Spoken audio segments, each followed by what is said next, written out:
Sesaat lagi Anda akan mendengarkan program Renungan Sahabat Seperjalanan bersama Pendeta Wendy Pratama. Selamat mendengarkan.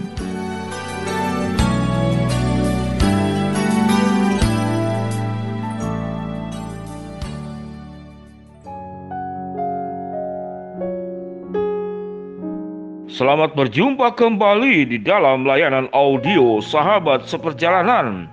Hari ini adalah hari Minggu 27 Februari 2022. Tema renungan dan saat teduh kita dengan judul Terhormat bukan gila hormat. Terhormat bukan gila hormat. Firman Tuhan dalam Galatia pasal 5 ayat yang ke-26. Dan janganlah kita gila hormat, janganlah kita saling menantang dan saling mendengki. Ulangan 26 ayat yang ke-19. Dan ia pun akan mengangkat engkau di atas bangsa yang telah diperintahkannya untuk menjadi terpuji, ternama dan terhormat. Maka engkau akan menjadi umat yang kudus bagi Tuhan Allahmu seperti yang dijanjikannya. Mari kita berdoa. Bapa yang di dalam surga, kami bersyukur ada dua bagian ayat Alkitab yang menjelaskan tentang gila hormat dan terhormat. Biarlah kami sebagai orang percaya bisa membedakan apa itu gila hormat dan apa itu terhormat. Di dalam nama Tuhan Yesus kami berdoa, amin. Shalom sahabat seperjalanan yang dikasihi Tuhan. Kalau diberikan pilihan, maukah engkau bersahabat dekat dengan orang yang pertama, yang gila hormat, yang kedua, yang terhormat? Silahkan sahabat seperjalanan, mau memilih yang gila hormat atau yang terhormat? Pasti akan memilih yang terhormat. Karena pemahaman tentang gila hormat adalah pasti negatif. Kenapa gila hormat dianggap negatif? Karena gila hormat itu adalah orang yang miskin menghormati dirinya sendiri. Sehingga dia meminta kepada semua orang di luar dirinya untuk menghormati dia, untuk menyumbang penghormatan, untuk mensedekahkan penghormatan, untuk memberikan donasi hormat. Sehingga kita butuh penghormatan dari orang lain. Sehingga orang yang gila hormat sebetulnya adalah orang yang benar-benar miskin hormat. Karena dia miskin hormat, dia minta kepada orang untuk menghormati dia sampai tergila-gila. Bayangkan apa yang namanya gila hormat. Ya, saking laparnya hormat, saking butuhnya hormat, saking tidak ada hormat pada dirinya, sampai dia kemudian gila hormat. Semua orang harus menghormati dia tanpa peduli tentang kapasitasnya dia. Pokoknya harus menghormati dia, beralasan atau tidak beralasan. Itulah orang yang gila hormat. Orang yang gila hormat itu adalah orang yang orientasinya pengakuan, bukan pembuktian. Orang yang gila hormat itu berorientasi diri, bukan berorientasi kepada hubungan timbal balik.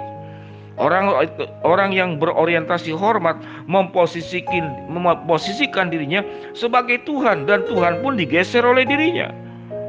Orang yang gila hormat itu adalah punya masalah kepribadian. Orang yang gila hormat itu karakternya adalah mendominasi, menjajah, dan bahkan melanggar hak-hak manusia orang lain. Dia tidak peduli bahwa orang lain butuh dihormati. Dia peduli hanya semua orang harus menghormati dia. Itulah yang disebut dengan orang yang gila hormat. Dan gila hormat dalam Galatia pasal 5 ayat yang ke-26, apa yang dikatakan? Dan janganlah kita gila hormat, janganlah saling menantang dan saling menengki. Efek daripada gila hormat terjadi pertentangan. Efek dari gila hormat timbul saling mendengki dan saling membenci. Yang ditabur gila hormat, yang dituai adalah kedengkian, kebencian, pertentangan. Tidak ada yang positif daripada orang yang gila hormat. Sahabat seperjalanan, jangan menjadi pribadi yang gila hormat. Orang yang gila hormat itu dia tidak pernah hidup secara terhormat. Alkitab mengatakan dalam Ulangan pasal 26 ayat yang ke-19, Tuhan akan menjadikan engkau, diperintahkannya engkau menjadi pribadi bangsa yang terpuji, ternama, terhormat. Bayangkan 3 kata disebutkan di sini, yaitu terpuji, ternama, terhormat. Orang yang terhormat akan terpuji. Terpuji itu dari kata uji. Jadi orang yang sudah teruji akan terpuji dan dia akan terhormat. Orang yang ternama itu adalah dia punya nama karena kebaikan-kebaikan yang dimiliki oleh dia. Dan firman Tuhan kategori terhormat adalah disebut sebagai umat yang kudus kepunyaan Tuhan. Jadi orang yang hidupnya kudus, dia akan hidup menjadi orang-orang yang terhormat.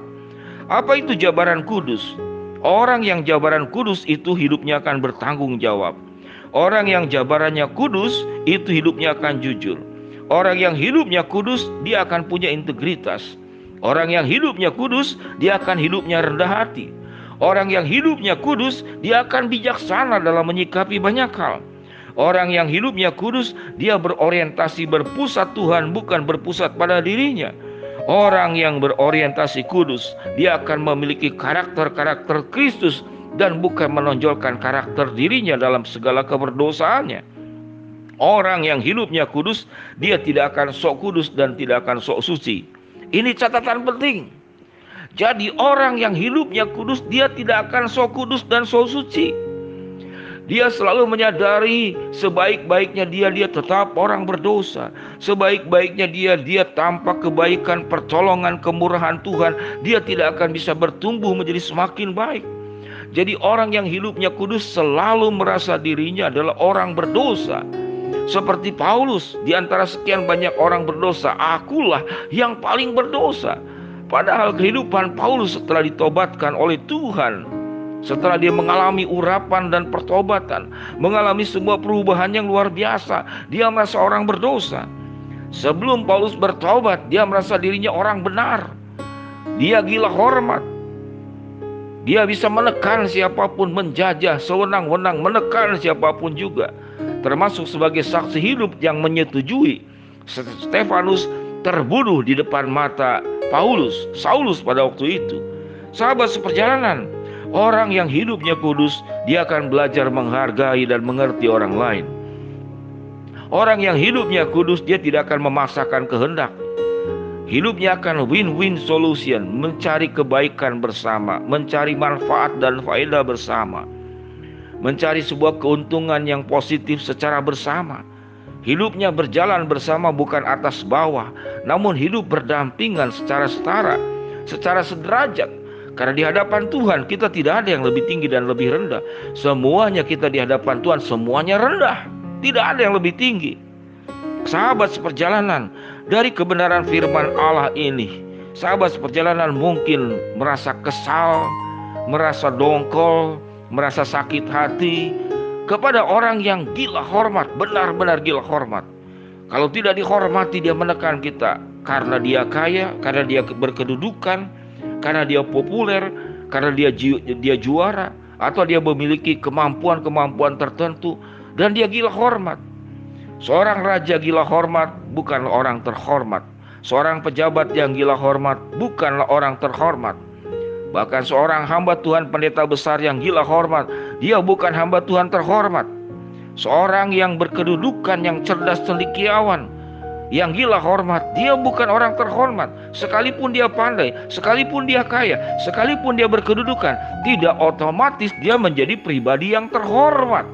Jikalau seluruh yang dimilikinya menjadikan dia menjadi pribadi yang sangat gila hormat. Semua orang harus menempatkan dia di panggung dan di atas.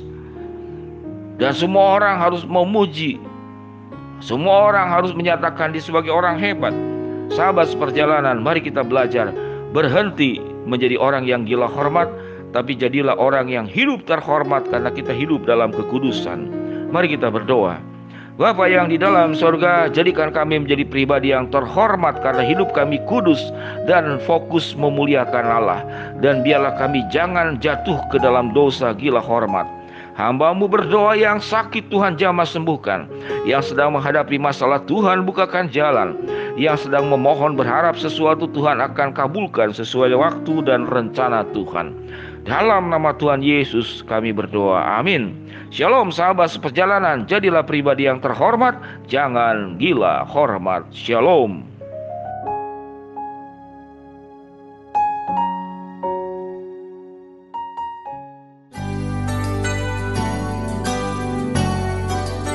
Anda baru saja mendengarkan program Renungan Sahabat Seperjalanan bersama Pendeta Wendy Pratama. Terima kasih atas perhatian Anda. Tuhan Yesus memberkati.